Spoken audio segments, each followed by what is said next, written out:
وخت په دې باړه کې په دې اپریدو کې داسې و چې د باړې په یو جماعت کې ما هغه ولي سره چې کوم جماعت دی کمبلخیرو جماعت دی زما په خیال که هر چا چې وي هغې کې زه طالب و ما چېرته راغلی وم صرف ما لاس په سینه باندې ایښه سینه باندې لاس کې خودو سره کله چې سلام وګرځېدو خلکو را په مخه کړم چا دیرې وهلو چا ویرې وهلو چا مخکې وهلو چا وروسته وهلو چا ویل چې اوشو خو وی د نیر ته وشکوئ چا څه ویلو چا څه ویلو چا دکې را کولو چا سکون را کولو د بهر نه یو پیښوری څوک و هغه چې زه ولیدم پوه شو چې هلکه دا خو څوک پیښوری دی زه یې د لاس نه ونیولم د مجمع نه وایستلم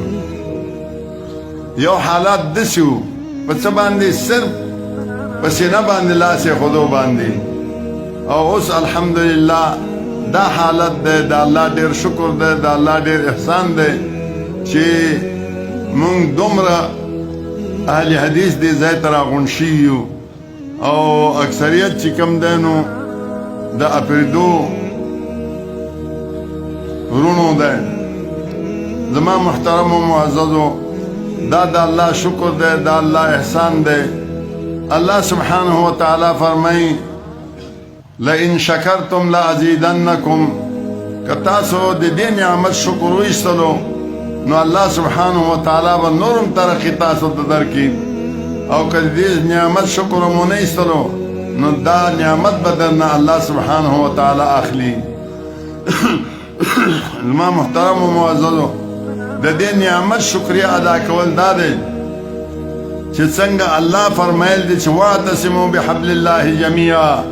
دا الله سبحانه وتعالی پر رسۍ باندې چې قرآن دی دا الله پر رسۍ باندې چې د محمد رسول الله صلی الله علیه و آله وسلم احادیث دی په دې باندې منګولې ښخ کوي که چېرته مونږ د الله په کتاب باندې او د محمد رسول الله صلی الله علیه وسلم په احادیثو باندې منګولې ښخ کړې مونږ کې اتفاق او اتحاد پیدا شي زمونږ زړونه چې کوم دی نو یو شي زمونږ اعمال یو شي زمونږ فکر یو شي زمونږ خبره یو شي زمونږ راشه یو شي زمونږ ورشه یو شي زمونږ اجتماع یو شي زمونږ تفرق یو شي نو ان شاء الله سبحانه وتعالی به مونږ ته ترقي راکوي او الله سبحانه وتعالی به مونږ نورم زیاتوي او که چېرته مونږ په خپل منځ کې اتفاق او اتحاد نه کار وانخستو اجتماعیت نه کار وانخستو او یګانګت نه کار وانخستو د ورورولۍ نه کار وانخستو د محبت او د الفت نه کار وانخستو مونږ به چې کوم دی نو بیا پراګنده کېږو د هر چا چې کوم دی نو شکار کېږو به انشاءالله چې اتحاد او اتفاق زمونږ وي مونږ به هېڅوک شکار کولی نه شي لہذا زمونږ ټولو ملګرو ته زما په زړه کې خو څه ډېر خبرې وي خو لکه هغه ولایت شاه مولوي صاحب چې کومه خبره وکړه زما په زړه کې خو ډېر څه دي خو بس ماښام شو او دا مازدیګر لمونځ هم رانه قضا کېږي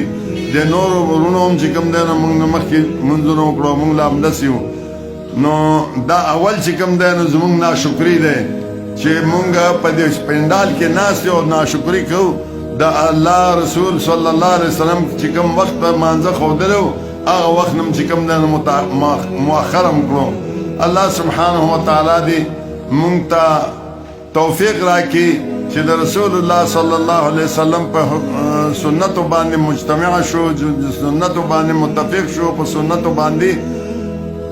متحد او متحد شو او د سنتو په ذریعه باندې د کتاب او سنت په ذریعه باندې د زړونو نه هغه خیره هغه حسده کینه بغضه دا چې کوم دی نو لرې کړو او رونو شو څنګه چې رسول الله صلی الله علیه وسلم فرمایل دي کونو عباد الله اخوانا اے د الله بندگانو رونو شئ